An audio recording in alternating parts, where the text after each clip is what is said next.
Hello Bama fans! A.J. McCarron says what every Alabama fan has been thinking about Thomas Castellanos. Did you see this?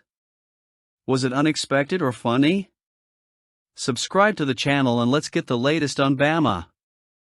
And it seems that Thomas Castellanos, the Florida State quarterback, raised a question about Alabama with his off-season statements.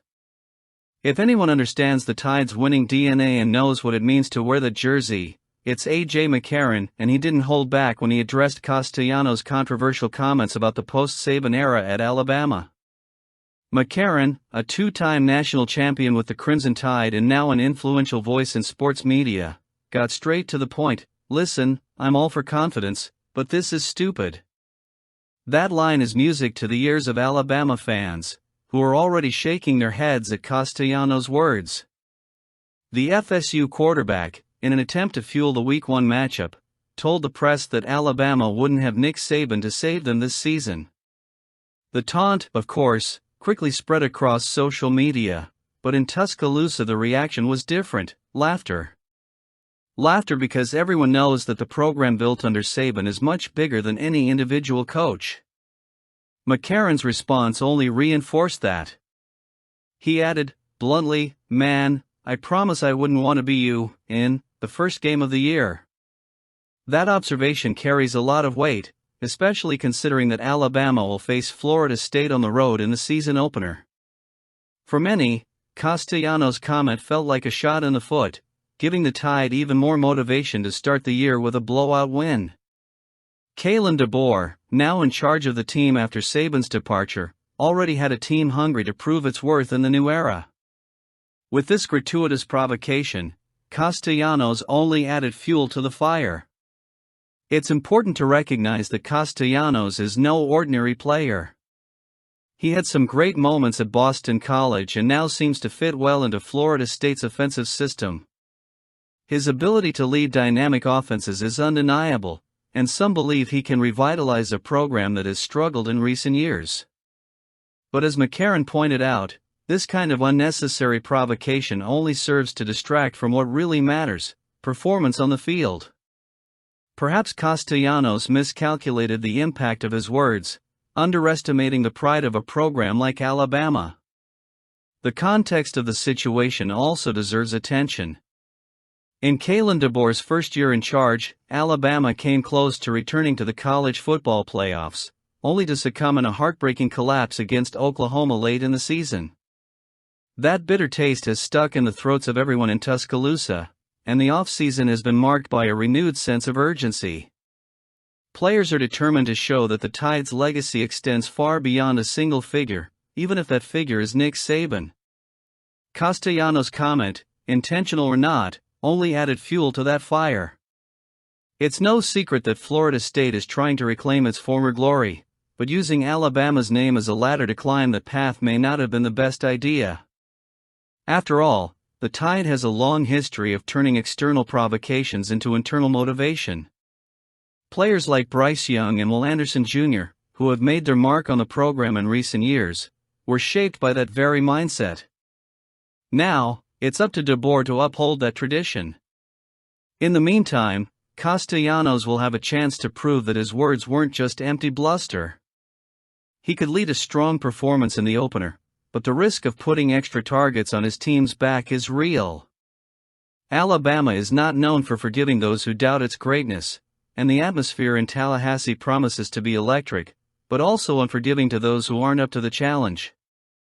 And if there's one thing Alabama has shown time and time again over the years, it's its ability to respond to criticism with memorable performances. Let's get moving. This year, the name that has been talked about the most at Bama is Tai Simpson. Is it his turn? He doesn't have to be spectacular. He just has to be good. And that could be enough to put Alabama in the running for the national title, right? Tai Simpson is a player shrouded in a paradox. A five-star recruit in the 2022 class, he arrived at Alabama with high expectations. However, so far, his performance on the field has been muted, with only 50 passes attempted in 3 seasons. This puts him far from the lists of the best quarterbacks in the country and explains why analysts like Phil Steele ranked Alabama's quarterback unit at a modest 36th place. For many, Simpson is still an unknown quantity, but there is something crucial that these rankings seem to forget. At Alabama, the quarterback doesn't have to be the star of the show, he has to be efficient within a system that has already proven to work. The first factor that supports this thesis is the absurdly talented cast around Simpson. Alabama has one of the best wide receiver classes in the country, packed with fast, versatile players capable of making extraordinary plays. Their running backs are also among the most reliable in college football. These guys are the backbone of the Tide offense, and their ability to generate yards and points takes the pressure off the quarterback. In other words, Simpson doesn't have to be the team's savior, he just needs to do the basics well: accurate delivery, correct decisions, and avoiding turnovers. The second point that solidifies this view is the successful track record of Kalen DeBoer and Ryan Grubb in building high-powered offenses. DeBoer, in his first year as Alabama's head coach, has shown that he knows how to maximize the potential of his players. With his leadership, the Tide's offensive system promises to be dynamic and adaptable, allowing Simpson to operate in a less pressured environment. Offensive coordinator Ryan Grubb, known for creating creative strategies that exploit opponents' weaknesses, will be another key pillar in this process. With that support, Simpson won't have to reinvent the wheel, he'll just have to execute the game plan. Finally, the third factor that makes good enough for Simpson is Alabama's defense. After a season of adjustment in 2024, Kane Wommack's unit finished in the top 10 in the country in scoring defense. Expectations are even higher for 2025. With such a solid defense, Alabama won't have to rely solely on its offense to win games. That means Simpson won't be saddled with the responsibility of leading the team to thrilling shootouts every week. Instead, he can focus on managing the game, maintaining possession, and capitalizing on opportunities that arise. Of course, there's always room for surprises. If Tai Simpson can develop beyond expectations and become a great quarterback, one who dominates the offense, leads memorable drives, and makes game-winning plays at crucial moments, Alabama could not only compete, but dominate nationally. But even if he doesn't reach that level, the mere fact that he's good already positions the Tide as a legitimate title contender. After all, Alabama isn't built around a single player. It's a program that thrives on the synergy of a deep roster, a well-structured system, and a winning mentality. Critics may continue to underestimate Tai Simpson, just as they may continue to question the strength of Alabama's quarterback group. But the truth is that the Crimson Tide don't need a hero to lead the offense. They need a consistent leader who can execute the game plan without making fatal mistakes.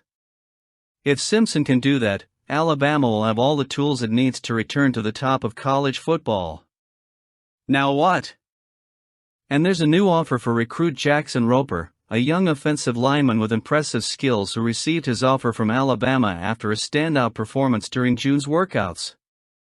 He didn't just see his name on a list of potential recruits from a major program, he felt the magnitude of something much bigger. "It's hard not to get excited," Roper told Touchdown Alabama, reflecting on the moment that could define his future in the sport.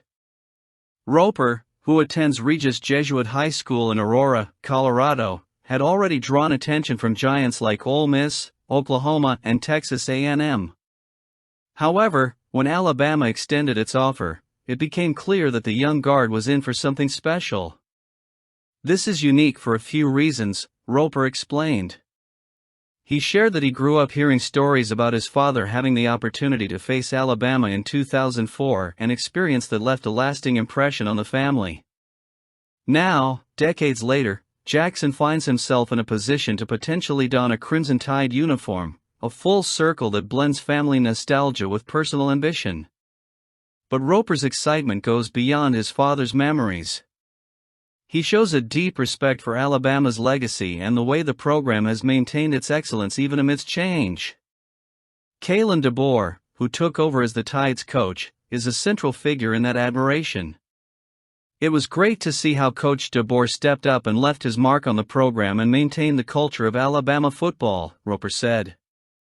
For many, the post-Saban transition could have been a sore point, but with DeBoer's leadership, Alabama has continued to be a dominant force, proving that its structure is rooted in something much deeper than a single figure. What makes Jackson Roper so interesting to scouts is his physical and technical characteristics. With an imposing physique, he plays guard on offense and also spends time at nose tackle on defense, showing rare versatility for a player at his position. His coaches have highlighted his balance, patience, and physicality at the point of contact, qualities that make him a reliable blocker and a valuable asset to any offensive line system. In addition, his mobility and footwork are aspects that have caught the attention of Alabama recruiters, who see him as a player ready to develop even more at the next level. For Roper, this offer from Alabama represents more than a chance to play for an elite program. It is a validation of his efforts and talent, proof that he is on the right track to achieve big goals. "I like to believe that I am a complete player at this point," he said, acknowledging that there is still room for growth. And that is exactly what Alabama offers, the opportunity to develop his potential to the fullest, and that is a very good thing. Now, as he ponders his future, Roper knows that the final decision is still a long way off. After all, he is a recruit in the class of 2027. But Alabama's offer will certainly put pressure on the other schools that are in the running for his commitment. Programs like Ole Miss, Oklahoma, and Texas A&M will have to work hard to convince Roper that they can offer something comparable to the prestige and opportunities that the Crimson Tide provides. If he decides to commit to Alabama, it will be another building block in the building of a promising future for the team. And while it is still too early to predict how this story will end, one thing is certain: Jackson Roper has already proven that he has the talent and can land at Bama. After all, Bama is Bama. Comment below.